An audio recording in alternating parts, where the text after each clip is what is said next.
গল্প বিচ্ছেদ পর আমি। লেখায় শিরিন পিয়াদা। ডিভোর্সের 5 বছর পর যখন নিজের স্বামীর ঘরে ফিরে আসলাম, তখন দেখলাম আমার স্বামী বিয়ের পিঁড়িতে বসে আছে। এতে আমি অবাক হইনি, কিন্তু খুব কষ্ট পেয়েছি। একজন পুরুষ কতদিন একা থাকবে, এটা হয়তো তার জন্য স্বাভাবিক। আমার কোলে তার 3 বছরের মেয়ে সন্তান, যার জন্য কিনা আমার ফিরে আসা। যাকে ঘৃণা করে চলে গিয়েছিলাম, তার কাছেই আবার ফিরে আসতে হলো। আমার নাম জোয়ানা, আর আমার সামনে যার বিয়ে হচ্ছে, সে আমার স্বামী রুদ্রনীল শেখ, আমার অপছন্দের মানুষ। আজ সে আমার পছন্দের হয়ে গেছে। কিসের মায়ের জন্য তার দরজার কাছে আসলাম, তা আমি নিজেও বলতে পারবো না। বিয়েবাড়িতে আমাকে দেখে সবাই অবাক নজরে তাকিয়ে আছে। কেউ ঘৃণার, কেউ অভিমানের, কেউ বা রাগী চোখে দেখছে আমায়। আবারও কারো কাছে শত্রু হতে চলেছি হয়তো আমি। দরজার সামনে দাঁড়িয়ে আছি, চোখে আমার নোনা জল। আর সেই নোনা জলগুলো অজান্তেই বেয়ে গড়িয়ে নামছে। রুদ্রনীলের ছোট বোন ছানা আমার কাছে দৌড়ে এসে বলল, ভাবি, তুমি কোথায় ছিলে? ভাইয়া তোমাকে কত খুঁজেছে, তোমার খেয়াল আছে? এই বাচ্চাটা কার? আর আমার ভাইয়ের কি অপরাধ ছিল, যে তুমি তাকে ডিভোর্স দিয়ে হারিয়ে গেলে? কেন করলে বলো? এই বাচ্চা মেয়েটা কার, যে তোমার কোলে আছে এখন? আমি বললাম, এটা তোমার ভাতিজি ছানা, তোমার ভাইয়ের মেয়ে, রুদ্রনীলের মেয়ে সে। ছানা বলল, এটা সত্যি? আমি মাথা নিচু করে বললাম, হ্যাঁ, সত্যি। সাইড থেকে রুদ্রনীলের ফুপু মার্জিয়া শেখ বলল, এই ফাজিল মেয়ের কথায় কান দিবি না রুদ্র, তোর জীবনকে তছনছ করতে আবার এসেছে। কাজী সাহেব দাঁড়িয়ে আছে, বিয়েটা করে নে রুদ্র, এই মেয়ের কথা বিশ্বাস করবি না। কার না কার বাচ্চা উঠিয়ে এনেছে, তোর জীবনে প্রবেশ করবে বলে। রুদ্রনীল নিজের মাথা থেকে বিয়ের পাগড়ি খুলে আস্তে আস্তে আমার কাছে আসলো। আর সজোরে গালে থাপ্পড় মেরে বসল। আমার কোলে থাকা বাচ্চা সন্তান ভয়ে আর্তনাদ করে উঠল। বাচ্চা মেয়ে ফুপিয়ে কাঁদছে। আমার কোলে থেকে বাচ্চাকে নিয়ে রুদ্রনীল বাচ্চাটির 2 গালে চুমু এঁকে দিল। আর তার ফুপু মার্জিয়া শেখকে বলল, দেখো ফুপু, চোখ দুটা একেবারে আমার মতো না। শোন ফুপু, এই শয়তানি হারামজাদিকে আমি বিশ্বাস করি না, কিন্তু আমি আমার সন্তানকে বিশ্বাস করি। এটা আমার সন্তান, তা আমি মানছি। হিয়া, তুমি কি আমাকে আমার বাচ্চা সহ বিয়ে করতে পারবে? হিয়া বলল, মানে কি রুদ্র, এখন আমাকে আমার সতীনের বাচ্চা পালন করার জন্য তোকে বিয়ে করতে হবে? সরি রুদ্র, বড়দের মুখে আমি এই উক্তিটাই শুনেছি, সতীন থাকা ভালো, তাও সতীনের কাঁথা থাকা ভালো না। আমার তোর উপর মায়া এসেছিল বলে বিয়েতে রাজি হয়েছিলাম, এখন এই বিয়ে বাতিল ঘোষণা দিচ্ছি। তুই আমার মামাতো ভাই থাকবি, আমি তোকে বিয়ে করতে পারবো না, দুঃখিত। চলো আম্মা, এই বিয়ে আমি করবই না, চলো। মার্জিয়া বেগম মেয়ের কথা শুনে বললেন, আরে, এই মেয়ে মিথ্যা বলছে, এই বাচ্চা রুদ্রনীলের না। হিয়া মা, এই বাজে মেয়েটার কথায় কান দিস না। রুদ্র, আমি তোর ফুপি, আমি কি তোর খারাপ চাইব? এই মেয়ে মিথ্যা বলছে, কোনো দিক থেকেই বাচ্চার চোখের মিল নেই তোর। মিথ্যাবাদী ডাইনি, আবার নাটক করতে চলে এসেছিস, চলে যা বলছি, যা।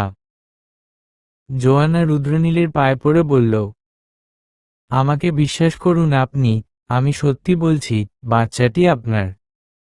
আমাকে বাড়ি থেকে বের করে দিন, কিন্তু বাচ্চাকে নিয়ে এমন কথা বলবেন না প্লিজ। রুদ্রনীল নিজের পা দুটো জোয়ানার হাত থেকে ছাড়িয়ে নিয়ে হিয়ার কাছে গিয়ে বলল, তুই আমাকে বিয়ে করবি না? হিয়া মুখ শক্ত করে ঘুরিয়ে বলল, সরি ভাই, আমি তোকে বিয়ে করতে পারবো না। মায়ের কথায় রাজি হয়েছিলাম। পেছনে থেকে কাজী সাহেব বলল, তাহলে বাবা, দাঁড়িয়ে থাকবো? বিয়েটা হবে না তাহলে? রুদ্রনীল কাজীকে ঝাড়ি মেরে বলল, আপনাকে কে দাঁড়িয়ে থাকতে বলছে? বসুন বসুন, বসে পড়ুন। কাজী সাহেব বলল। তাহলে মেয়ে ছাড়া কি করে বিয়ে পড়াবো বাবা? রুদ্রনীল আবার বলল। কে বলেছে মেয়ে নেই? এই ডাইনি তো আছে। কাজী সাহেব বলল। শেষমেশ ডাইনিকে বিয়ে করবে বাবা? রুদ্রনীল বলল। কি করব, মানুষ তো আর আমার জীবনে থাকতে চায় না, তাই এবার থেকে ভাবছি ডাইনি পেতনিকে আমার জীবনে আনব। বলেই জোয়ানার হাত ধরে টেনে নিয়ে যায় বিয়ের আসরে। রুদ্রনীলের কোলে বাচ্চা মেয়েটা ভয় কাটিয়ে হেসে ওঠে। ছানা পিছন থেকে বলে, এইভাবেই বিয়ে করবে? রুদ্রনীল জোয়ানার খয়েরি রঙের কুর্তার দিকে তাকিয়ে বলল। সমস্যা হবে না, জামা ঠিক আছে। রুদ্রনীলের বাবা রাশেদ শেখের কাছে গেলেন মার্জিয়া শেখ আর বলল। ভাই, তোর ছেলেটা আবার ভুল করছে, কিছু বলবি না? রাশেদ শেখ চা প্রেমী লোক, চায়ের কাপে চুমুক দিয়ে বলল। মানুষ ভুল থেকেই শিক্ষা অর্জন করে। বাড়িতে কি হয় না হয় তা নিয়ে তার কোনো মাথা ব্যথা নেই আগ থেকেই। শুধু তাকে চা দিলে সব ভুলে যায়। ঘরের বউ ফেরত আসার আশায় তিনি একটু হলেও খুশি হয়েছেন। রুদ্রনীল বলল। কাজী সাহেব, বিয়ে পড়ান। জোয়ানা তখন বলল। কিন্তু আমার কিছু বলার আছে আপনাকে। আমি আপনাকে বিয়ে করতে পারবো না, শুধু বাচ্চা ফেরত দিতে এসেছি। রুদ্রনীল আবার এক থাপ্পড় দিয়ে বলল। ওরে বেয়াদব, আমি কি আমার সন্তানকে মা ছাড়া মানুষ করব? মুখ বন্ধ করে বিয়ে করে ফেল, নয়তো এর চেয়ে খুব খারাপ হবে। জোয়ানা আর কিছু বলতে পারল না। জোয়ানার যে এখনো অনেক কিছু বলার ছিল রুদ্রকে। ছানা বিয়েটা দেখে খুব খুশি। সে আল্লাহ তাআলার কাছে বারবার এই প্রার্থনা করছিল, যেন তার ভাবি চলে আসে।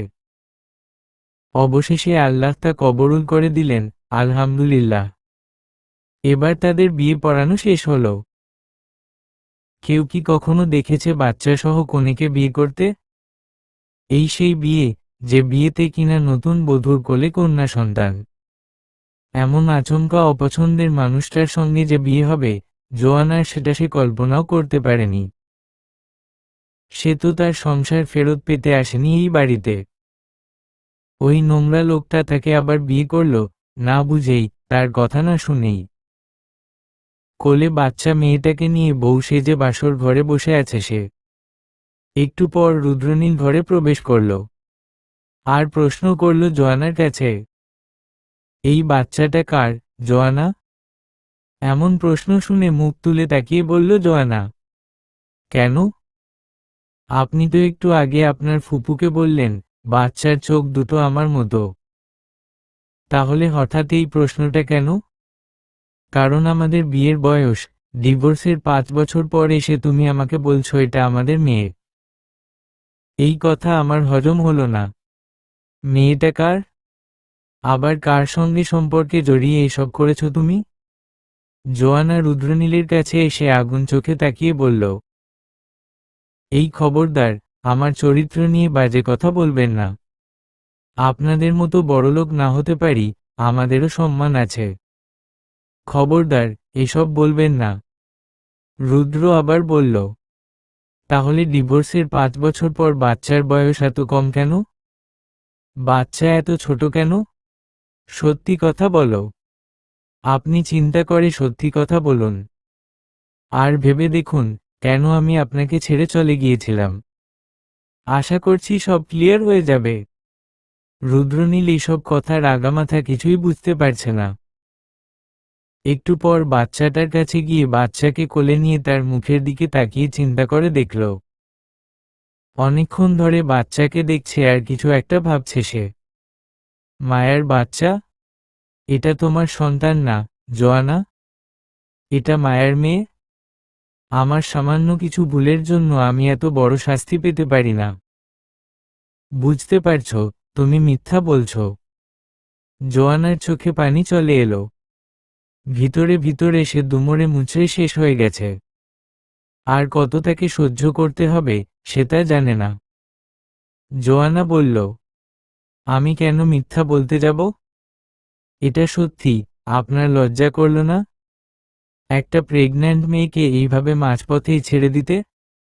আপনি শুরু থেকেই মানুষটা নিজের স্বার্থ খুঁজে বেরিয়েছেন। আপনি এমন কেন, বলতে পারবেন? রুদ্র কি বলবে বুঝতে পারছে না। সে বলল, তুমি এই বাচ্চাটার মা না হলে সবার সামনে এই কথা কেন বললে? সে আমার মেয়ে, তোমার মেয়ে। জোয়ানার গলাটা কান্নায় ভারী হয়ে উঠল, আর সে বলল, আমি কখনো মিথ্যা বলিনি।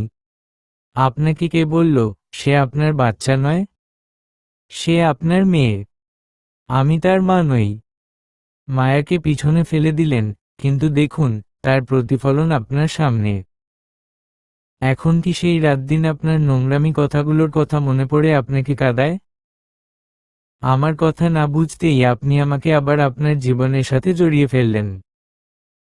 আপনার অপছন্দের মেয়েটাকে গলায় ঝুলিয়ে নিলেন, আমাকে মনে করার প্রয়োজনও মনে করলেন না আপনি।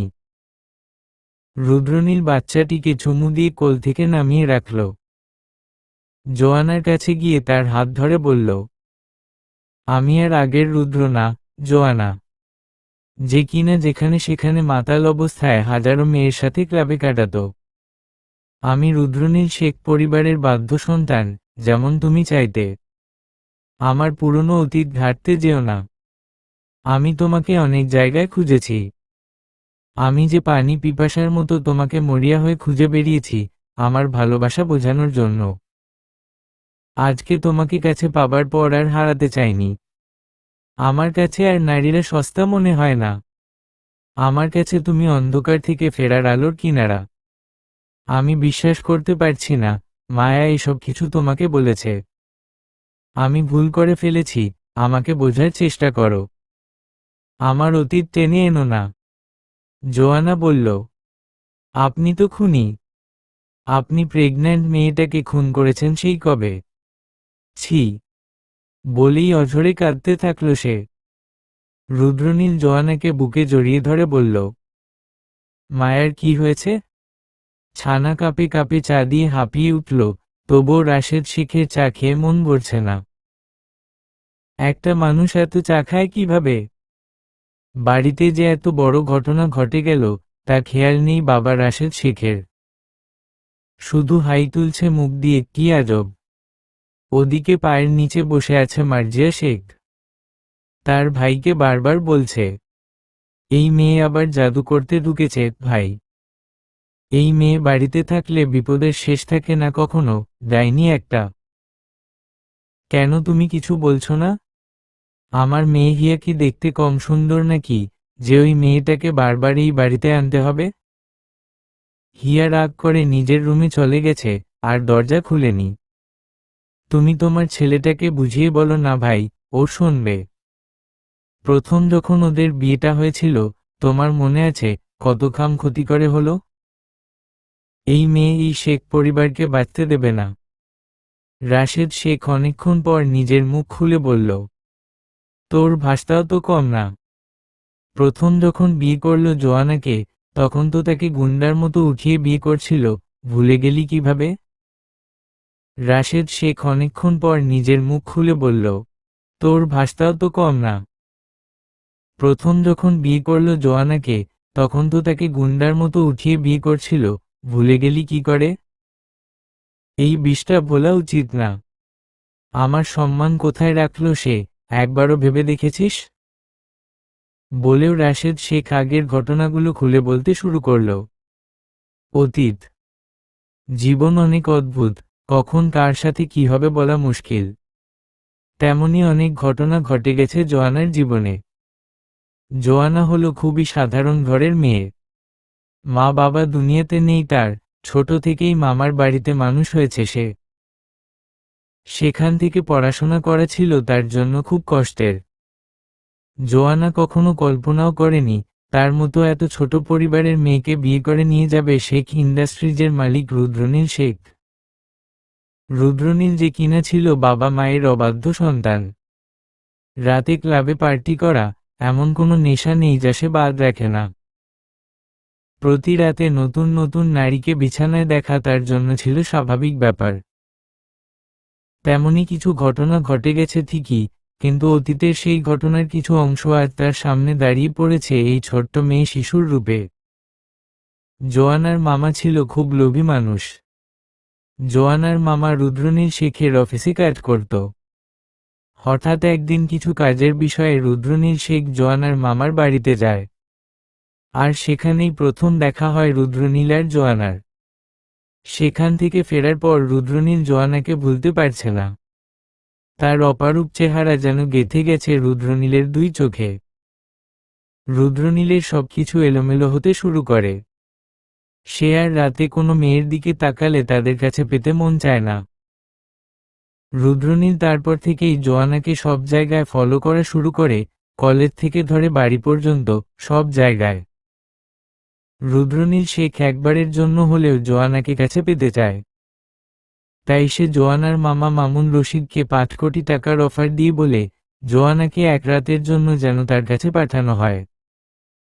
প্রথমে রেগে গেলেও 5 কোটি টাকা দেখে নিমিষেই সব রাগ পানি হয়ে যায়। আর এই বিষয়ে মামুন রশিদ বলে, আমি তাকে এসব বিষয়ে রাজি করাতে পারবো না, তবে তোমার যা মনে চায় তাই করতে পারো। এমন কথা শুনে রুদ্রনীল শেখের মুখে তৃপ্তির হাসি চলে আসে। জোয়ানা বাড়িতে ছিল তার মামা, তাও ভাই, মামাতো ভাই, মুন্না ও তার মামি নিয়ে। তারাও কম লোভী ছিল না। আসলে টাকা হলো এমন একটি কাগজ, যা ভালো মানুষকেও ক্ষুধার্ত করে তোলে। জোয়ানার সাথে খুব খারাপ আচরণ শুরু করে তার পরিবারের সদস্যরা। মামা মামি ও মামাতো ভাই বাজেভাবে কথা বলে টাকার জন্য তাকে ফোর্স করতেই থাকে, যেন সে রুদ্রনীলের সঙ্গে রাজি হয়ে যায়। জোয়ানা যখন কোনোভাবেই রাজি হয় না, ঠিক তখনই রুদ্রনীলকে তার মামা মামুন রশিদ বলে, যা ইচ্ছা করতে পারো, পরের বিষয় আমি দেখব। রুদ্রনীল কোনো কিছু না ভেবেই মাঝ রাস্তায় থেকে জোয়ানাকে উঠিয়ে নিয়ে যায়। জোর করে একটি বন্ধ ঘরে আটকে রাখে। আর বলে, তুমি আমার রাতের ঘুম। তোমাকে কাছে রাখলে নিমিষেই আরো 10 রাত বন্ধ চোখ করে কাটাতে পারবো। তুমি কি আমাকে বিয়ে করবে, জোয়ানা?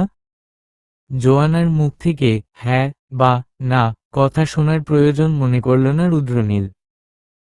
কাজীকে ডেকে এনে বিয়ে পড়িয়ে নিল, জোয়ানার মাথায় বন্দুক ঠেকিয়ে। মেয়েটা ভয় কিছুই করতে পারছিল না। রুদ্রনীলের কথাতেই তার সঙ্গে বিয়ে করে নিল জোয়ানা। মিডিয়া, নিউজ, বাজে মন্তব্য, সবকিছু শুরু হয়ে গেল তাদের নিয়ে।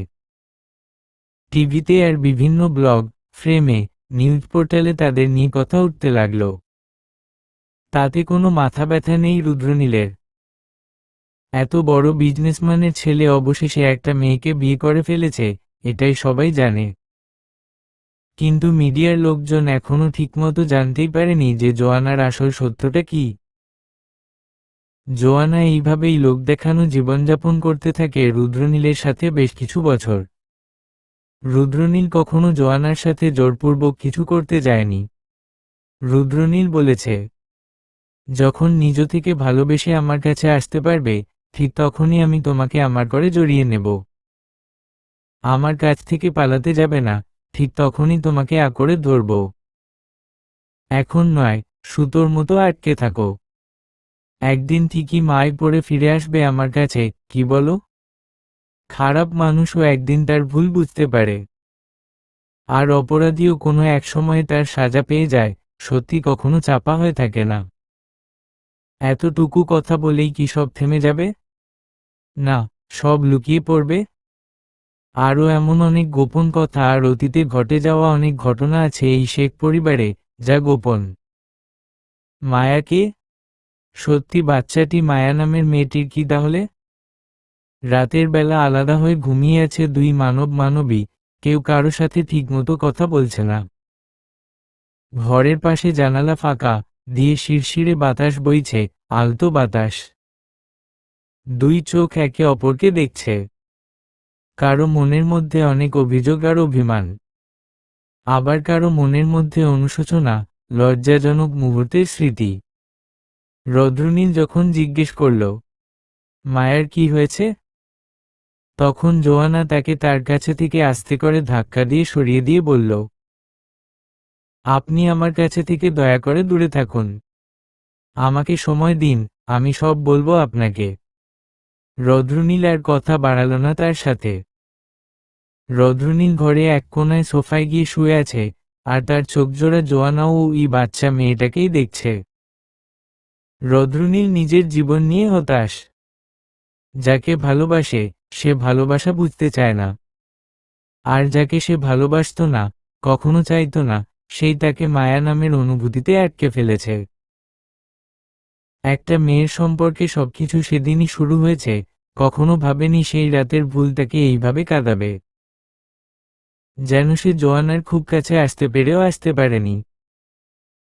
সেই রাতে রদ্রনীল আর তার ছোটবেলার বান্ধবী মায়াকে যে আপত্তিকর অবস্থায় দেখে ফেলবে জোয়ানা, তা সে কখনো ভাবেনি। অনেক নেশায় মেতেছিল সে রাত। কাটানো রাতটা আদৌ সত্যি না মিথ্যা, তা সে বুঝতে পারছে না। অনেক কনফিউশনে ফেলছে তাকে। এখনো সেই দিনের কথা মনে পড়লে খুব খারাপ লাগে তার। এই তো সেই দিন, যে দিনগুলো আস্তে আস্তে মধুর হয়ে উঠছিল। জোয়ানা সব শর্ত মেনে নিয়ে, রুদ্র বলেছিল সে আর কখনো নেশা করবে না, কোনো মেয়ের দিকে তাকাবে না, যদি সে একবার তাকে নিজের স্বামী বলে মেনে নেয়। তার উপর কোনো প্রকার জোর জবরদস্তি করবে না, সে নিজ ইচ্ছায় তাকে ভালোবাসবে। যদি সে সত্যিই তাকে ভালোবেসে থাকে, তাহলে রদ্রনীল দেওয়া কমলা রঙের শাড়ি পরে তার সামনে হাজির হবে। সেই দিন জোয়ানাকে খুব করে সাজতেন দেখেছিল রুদ্র। আর ওই দিনই ছিল তাদের জন্য শেষ দিন। বন্ধুরা মিলে একসাথে মজা করতে গিয়ে আবারও একই পথে পা বাড়ালো রুদ্র। তবে এটা সত্যি না মিথ্যা তা বলা কঠিন। কাপড় ছাড়া এক বিছানায় মায়া আর রুদ্রকে একসাথে দেখেছিল জোয়ানা, আর কথা না বাড়িয়ে সেখান থেকে ওই যে হারিয়ে গেল, ডিভোর্সের 5 বছর পর ফিরে আসলো তার কাছে। কিন্তু আজও রদ্রনীল মানতে পারে না যে মায়ার সাথে সে রাত কাটিয়েছে। সে বিশ্বাস করে না এই বাচ্চা মেয়েটা তার আর মায়ার। গুড মর্নিং, শুভ সকাল সবাইকে। বাবা, ডাক্তার ইনায়া কেমন? সকাল সকাল ছেলের মুখে এমন কথা শুনে রাশেদ শেখ মুখের উপর থেকে পত্রিকা সরিয়ে বলল, কেন, এক রাতের মধ্যে তোমার বউ তোমায় আরেক বাচ্চার বাবা বানিয়ে দিল নাকি? রুদ্র বলল, তোমার কি মনে হয়? রাশেদ শেখ বলল, না, মানে সকালে এমন প্রশ্ন করছো দেখে বললাম। না, তোমার বৌমাকে রাতে বেশি ডোজ দিয়েছি, তার জন্য। রাশেদ শেখ কাশি দিয়ে বলল, শাট আপ, আমি তোমার বাবা হই। আমি কখন বললাম তুমি আমার বন্ধু হও? তুমি শুধু বলবে ডাক্তার ইনায়া কেমন, এতটুকুই। তুমি তাকে কি করবে সেটা তোমাকে জানতে হবে না। তাকে ফোন দিয়ে বলবে আজকে সন্ধ্যায় দেখা করব আমি তার সাথে। রাশেদ শেখ সামনে টেবিল থেকে এক কাপ চা মুখে তুলে চুমুক দিতে দিতে বলল, বাচ্চার বয়স, তোমাদের বিয়ের বয়স, ডিভোর্স, ব্যাপারটা কেমন কেমন না? মেয়েটা কার বাচ্চা? রদ্রনীল বলল, আমার আর মায়ের বাচ্চা সে। তোমাদের বৌমা তার সৎ মা। রাশেদ শেখ বলল, বিয়ের এত বছর পর, যখন আমি তোমার মামার যাওয়ার পরে বিয়ে করতে পারলাম না, তোমাদের কথা ভেবে তোমায় আর সানাকে সৎ মা দেখাতে দিলাম না। আর তুমি কিনা আমার ছেলে হয়ে সেই রুলস ভেঙে দিলে। সাবাস বেটা। কথাগুলো অনেক বিরক্ত স্বরে বলল রাশেদ শেখ ছেলের উদ্দেশ্যে। একটু পর উপর থেকে মার্জিয়া শেখ আর তার মেয়ে হিয়া নিচে নেমে আসলো। রদ্রনীল তাদের দেখে জোয়ানাকে আবার ডাইনি বলে সম্বোধন করে বলল, বাবা, ডাইনিকে দেখে রেখো, কোথায় বা কোনো গাছে যেন চড়ে না বসে। মার্জিয়া শেখ মুখ ভার করে গিয়ে বসল এক পাশে। কোনো কথা বলতে গিয়েও বলতে পারল না সে। মার্জিয়া বেগম শুধু একটা কথাই বলল, বাচ্চা কার রদ্রনীল? এই বাচ্চাটা তোর না। তুই চাইলে ভালো ডাক্তার দিয়ে ডিএনএ টেস্ট করাতে পারিস। চোখের সামনে সব ক্লিয়ার হওয়ার পরেও দেখেছিস না তুই? এত অভিনয়ের কিছু নেই। এত কম সময়ে কেউ বাবা হয় না। রদ্রনীল বলল, তা নিয়ে তোমাকে ভাবতে হবে না ফুপি, আমি দেখব এই বিষয়ে। আর শোন, তোমার মেয়ে হিয়া রবিনকে খুব ভালোবাসে, তার সাথে বিয়ে দিয়ে দাও। সে তোমাকে ভয় কিছু বলতে পারছে না। ফুপা বিদেশ থেকে ফিরলেই নয়তো আমি তাকে রবিনের সাথে বিয়ে দিয়ে দেব, বলেই ঘর থেকে বেরিয়ে গেল রুদ্র। এমন কথা শুনে মার্জিয়া শেখ তার মেয়ের দিকে তাকিয়ে বলল, এই কথাটা কি সত্যি? হিয়া মাথা নিচু করে হ্যাঁ উত্তর দিল। মার্জিয়া শেখ দাঁত খিরমির করে বলল, আমার মেয়ে হয়ে এমন করলে তুমি? মায়ের কথা পছন্দ হয় না?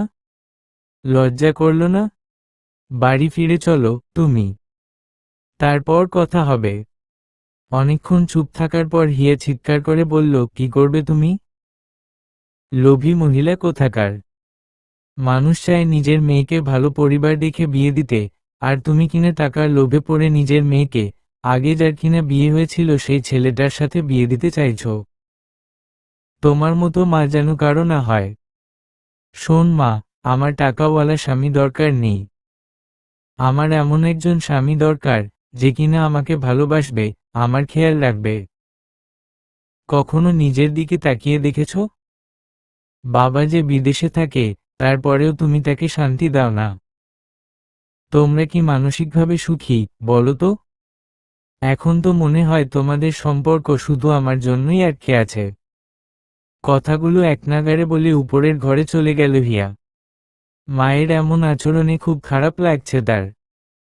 বিয়ের শুরু থেকেই জোয়ানার জায়গায় নিজের মেয়েকে কল্পনা করে এসেছে মার্জিয়া শেখ।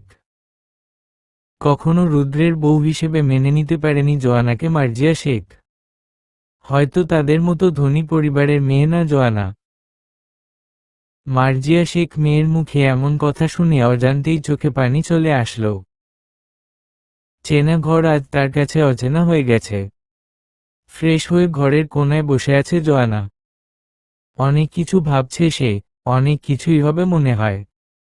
মনে পড়ছে সেই দুসময়ের কথাগুলো, যেদিন কোনো কথা ছাড়াই বাড়ি ছেড়ে বেরিয়ে গেছিল জোয়ানা। চোখের সামনে নিজের স্বামীকে এমন অবস্থায় দেখবে, সে কল্পনা করতে পারেনি। ঘর ছেড়ে বেরিয়ে যাওয়ার পর জোয়ানা তার এক বান্ধবীর বাসায় ওঠে। ভেতরের কান্না আর ঘেন্নার কারণে বেশি দিন দেরি না করেই রুদ্রকে ডিভোর্স লেটার পাঠিয়ে দেয়, সাথে একটা চিরকুট, যেখানে লেখা ছিল, আমাকে খুঁজতে যাবেন না। আমি আপনার কাছ থেকে সারা জীবনের জন্য মুক্তি চেয়ে গেলাম।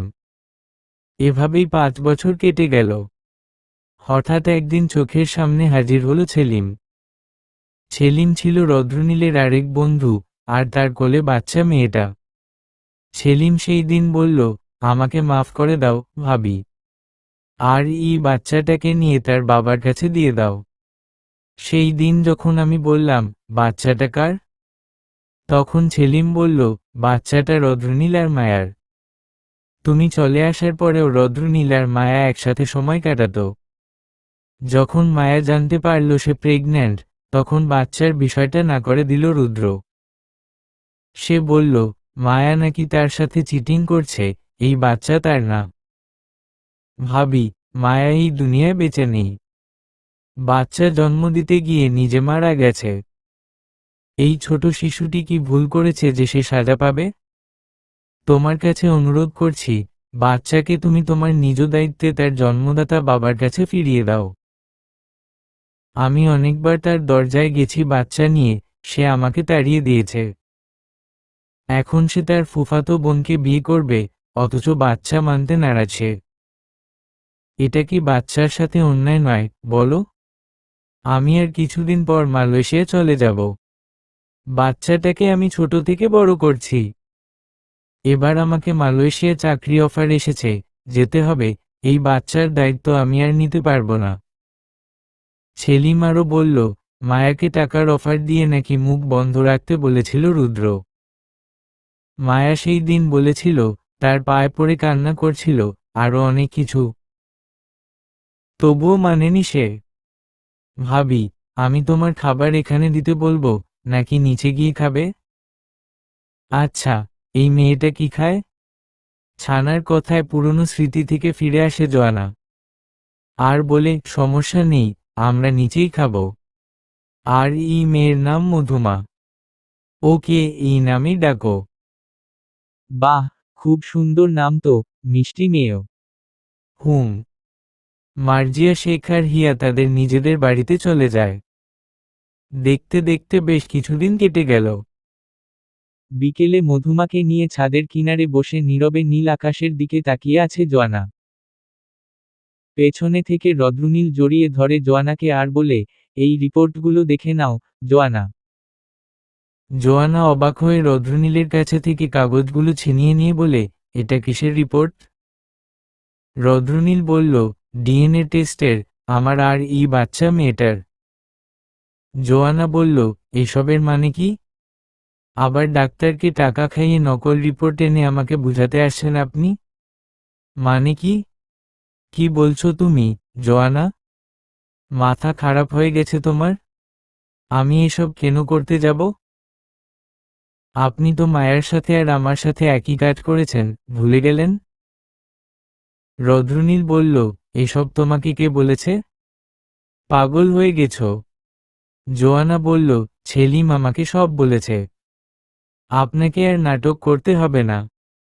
ছেলিম কি জানি কি বলছে সে, তুমি বলো কি বলেছে? ছেলিম তোমাকে কি বলছে? জোয়ানা বলল, সত্যি আপনি জানেন না? রুদ্র বলল, না। জোয়ানা রিপোর্ট পড়ে দেখল, বাচ্চা মেয়েটা রদ্রনীলের না। জোয়ানা অবাক হয়ে রদ্রনীলের দিকে তাকিয়ে বলল, এটা সত্যি? এই বাচ্চাটা আপনার না হলে ছেলিম কেন বলল বাচ্চাটা আপনার? রদ্রনীল বলল, রিপোর্ট যা বলছে তাই। আমি তো আর নিজের মুখ থেকে কথাগুলো বলিনি। আর কি বলেছে ছেলিম তোমায়? তখন জোয়ানা সব আস্তে আস্তে খুলে বলল। রদ্রনীল সবকিছু শুনে মাথায় হাত দিয়ে বলল, এত মিথ্যা কি করে বলল সে? আমি মানছি, আমাকে আর মায়াকে তুমি একসাথে দেখেছ। আমি মাতাল অবস্থায় ছিলাম, ব্যাপারটা কতটা সত্যি আমি নিজেও জানি না। মাও নেশায় ছিল। তুমি যাওয়ার পর ছেলিম ঘরে এসেছিল। আমাদের একসাথে দেখে অবাক নজরে তাকিয়ে চলে গেল। মায়া অনেক অনুশোচনায় ভুগতে থাকে। আমার কাছে ক্ষমা চেয়ে প্রায় 1 বছর আমার সাথে দেখা করেনি সে। ওইদিকে আমি শুনি বেশ কিছুদিন ধরে নাকি মায়া আর ছেলিম একে অপরকে ভালোবাসে। আমাদের এসব ঘটনার পর থেকে মায়া আর ছেলিম একসাথে থাকতে শুরু করে। আফসোস, ছেলেটা এই দেশে নেই। সে এখন মালয়েশিয়া। তার কয়েক মাস পর জানতে পারি, মায়া প্রেগন্যান্ট। তাই সে আমার কাছে এসেছিল আর বলছিল, মায়া নাকি ছেলিমকে খুব ভালোবাসে, যার কারণে ছেলিম তাকে কথাও দিয়েছিল যে সে তাকে বিয়ে করবে। আমি প্রশ্ন করাই মায়া তেমন কিছু বলল না যে তার গর্ভের সন্তান কার। বেশ কান্না মাখা চেহারা, মুখভঙ্গি ছিল তার। সে আমার ছোটবেলার বন্ধু, সব কিছু একে অপরকে শেয়ার করতাম আমরা, সব কথাও। কিন্তু সেই সে, তার চোখে অনেক কথা ছিল, মুখে কিছুই বলতে পারেনি সে। আমি শুধু সামান্য কিছু টাকা দিয়ে ওকে সাহায্য করেছি। আর বলেছি, সে যেন আমার কাছ থেকে দূরে থাকে। তার কারণ আমি জোয়ানাকে খুঁজে পাচ্ছি না, আমাকে ছেড়ে সে চলে গেছে। তাহলে তুমি বলো, বাচ্চাটা কার? তোমার কি এখনো মনে হয় বাচ্চাটা আমার? তুমি তা ভাবলে তাই বাচ্চা এরপর থেকে আমাদের কাছেই থাকবে। মধুমাকে মায়ের মতো হারাতে চাই না। সে আমার বেস্ট ফ্রেন্ড ছিল। ওর কাছে কথা বলে শান্তি পেতাম। যখন পরিবারের লোকজন আমাকে বুঝতে চাইতো না, তখনই মায়া আমার পাশে ছিল। মধুমাকে আইনিভাবে দত্তক নেব আজ থেকে। আমি ওর বাবা। বলেই রদ্রনীল নিজের হাত বাড়িয়ে দিল জোয়ানার দিকে আর বলল, তুমি কি তার মা হবে, জোয়ানা? জোয়ানা বলল, আমি তার মা হব, তবে তোমার স্ত্রী হবার জন্য সময় লাগতে পারে। আমাকে বোঝার সময় দাও, নিজেকে বোঝার সময় দাও। বলেই মৃদু হাসির সাথে তাদের বিকেল কাটে। আরও 1 বছর কেটে গেল। এখন আর রদ্রনীল আর জোয়ানার মধ্যে কোনো অভিযোগ, অভিমান নেই। মধুমাও অনেক বড় হয়েছে। মার্জিয়া শেখ এখনো জোয়ানাকে মেনে নিতে পারেনি, হয়তো পারবেও না। আমরা মানুষ কখনো কারো মনের মতো পারফেক্ট হতে পারি না। সবার কাছে আমরা সমান না, কারো কোথাও না কোথাও কমতি থাকে। মার্জিয়া শেখের মতো মহিলা এখনো অনেক আছেন হয়তো। অফিসে বসে কাজ করছে রদ্রনীল। সামনে ফোন বেজে উঠল। কানে ফোন ধরেই বলল, জোয়ানা, তুমি ঠিক আছো? ডাক্তার কি বলল? বেবি কেমন আছে? জোয়ানা ওই পাশ থেকে বলল, শুনছেন, ডাক্তার বলছে আমাদের ছেলে হবে। আলট্রা করছি। রদ্রনীল খুব খুশি। সে আবার বাবা হবে, আর তার সন্তান হবে ছেলে। রদ্রনীল বলল, ছানাকে দাও, কথা বলি। ছানা বলল, হ্যাঁ ভাইয়া, বলো। রদ্রনীল বলল, সময় মতো ঘরে ফিরবে। আজকে আমার অফিস থেকে ফিরতে দেরি হতে পারে, মনে থাকবে। ছানা বলল, হ্যাঁ ঠিক আছে। বলেই তাদের কথা শেষ হলো। একটু পর একজন এসে বলল, sir, may I come in? Hmm, yes, চলে এসো। ছেলেটা তখন বলল, স্যার, আপনার জন্য একটা চিরকুট এসেছে। কেউ একজন আপনাকে পাঠিয়েছে, আশা করছি দেখবেন। রদ্রনীল বলল, কই দেখি। প্রিয় রদ্রনীল, মায়া বলছি। সমাপ্ত। বোনাস পর্ব দিব কাল। অনেকেই একটা প্রশ্ন করেছে, আপনি মুসলিম হয়ে এমন কেন লিখলেন? ডিভোর্স হয়ে যাওয়া স্বামীর সাথে কি আবার পরবর্তীতে বিয়ে হয়? আপনি জানেন না? কি খেয়ে লিখছেন? তাদের বলছি, হ্যাঁ, আপনি ঠিক প্রশ্ন করেছেন। আর এটা হলো গল্প। মেইন টপিক নিয়ে বলি। আসল কথা হলো, যে ডিভোর্স করেছে সে আসলে কতবার করেছে, কতবার তালাক বলেছে, একবার নাকি দুইবার। যদি তা একবার বা দুইবার হয়, তাহলে বিয়ে সম্ভব। আর আমি এখানে উল্লেখ করিনি যে জোয়ানা কতবার তালাক করেছে। তাহলে এই ধরনের প্রশ্ন কেন? সাদা চেক মার্ক বোতাম। গল্পকে গল্প হিসেবে নিন। আমার চোখে দেখা এমন অনেক মানুষ নিজের পুরনো সংসারে ফেরত চলে গেছে। চারিদিকে খুঁজে দেখুন, এমন অনেক ঘটনা আছে। আমি হয়তো সবাইকে বোঝাতে পারিনি। দুঃখিত। সাদা চেক মার্ক বোতাম, সাদা চেক মার্ক বোতাম। বিচ্ছেদ পর আমি, বোনাস পর্ব। শিরিন পিয়াদা। ৭।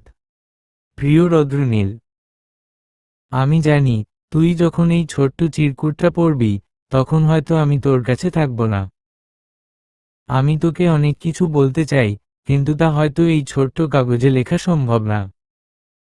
তুই হয়তো এখনো মন থেকে আমাকে ক্ষমা করতে পারিসনি। সেলিম আমাকে মেনে নিচ্ছে না, প্রতিনিয়ত বাজে কথা আর গালিগালাজ করছে সে। আমি ওকে বোঝানোর চেষ্টা করেছি যে আমাদের মধ্যে কোনো সম্পর্ক নেই। আজ আমার ডেলিভারির তারিখ। আল্লাহই জানেন আমি সেখান থেকে ফিরব কিনা। তোর কাছে শুধু একটা অনুরোধ, আমার সন্তানের দায়িত্ব নেবার মতো এই দুনিয়ায় কেউ নেই। ছোট থেকে আমি অনাথ, আমি চাই না আমার বাচ্চাটাও পরিচয় ছাড়া এই দুনিয়ায় বাঁচুক। সেলিম আমাকে হুমকি দিচ্ছে, সে বলছে, বাচ্চা নিয়ে তোর কাছে গিয়ে বলবে যে বাচ্চাটা তোর, আর তোকে থেকে টাকা আনতে বলছে। সেই দিন আমি বুঝেছিলাম, আমাদের মধ্যে হয়তো কোনো ভালোবাসা ছিল না। একতরফা ভালোবাসা, আর সেই ভালোবাসা শুধু আমারই ছিল। আমার অনেক সমস্যা দেখা দিয়েছে, হয়তো বাচ্চা হওয়ার পর আমি আর বাঁচব না। সেই দিনের কথা মনে আছে? যেদিন আমি তোর কাছে গিয়েছিলাম, আর তুই আমার মুখে কোনো কথা না শুনেই টাকা ধরিয়ে দিলি। আমাকে সেলিম টাকার জন্য পাঠিয়েছিল। আফসোস, বলতে চেয়েও বলতে পারিনি। তুই হয়তো ভাবছিস, এসব কেন বলছি আমি? বলার কারণ আছে। সেলিমের মতো নোংরা পুরুষ আর চারটে হয় না। ও যে কোনো সময় তোকে ফাঁসিয়ে দেবে, ওর কাছ থেকে দূরে থাকবি। এই ছোট্ট চিরকুটটা তোর কাছে যেতে হয়তো দেরি হতে পারে। তবে আমার ভরসা, সত্যি কখনো চাপা থাকে না। আমার শিশুটির খেয়াল রাখিস, নয়তো কোনো অনাথ আশ্রমে পাঠিয়ে দিস, তবু সেলিমের কাছে নয়। ইতি তোর ফ্রেন্ড মায়া। চিঠিটা পড়ে সবকিছু পরিষ্কার হয়ে গেল রদ্রনীলের। তবে সে ভাবতে লাগল, এতদিন এই ছোট্ট কাগজটাকে সামলে রেখেছিল। একটু পর ফোন বেজে উঠল। ফোন কানে দিতেই ওপাশ থেকে ভেসে এল, চিঠিটা পেয়েছ রুদ্র? রদ্রনীল কণ্ঠ শুনে বলল, তানজিলা ফুপি, মায়ার চিঠি তোমার কাছে ছিল? ওপাশ থেকে বলল, শুরু থেকেই মায়াকে আমি দেখে রাখছিলাম। ডেলিভারি হওয়ার আগে আমাকে এই কাগজটা দিয়ে বলেছিল যেন আমি তোমাকে দিয়ে দিই। আশা করছি পেয়ে গেছো? রদ্রনীল বলল, হ্যাঁ পেয়েছি আমি। তানজিলা ফুপি ছিলেন মায়া আর রদ্রনীলের খুব কাছের মানুষ। বয়সের আগেই নিজের স্বামীকে হারিয়েছিলেন তানজিলা খানম। মায়াকে তিনি নিজের সন্তানের মতো মানুষ করেছেন, রক্তের টান না থাকলেও ভালোবাসার কোনো কমতি ছিল না। সমাপ্ত।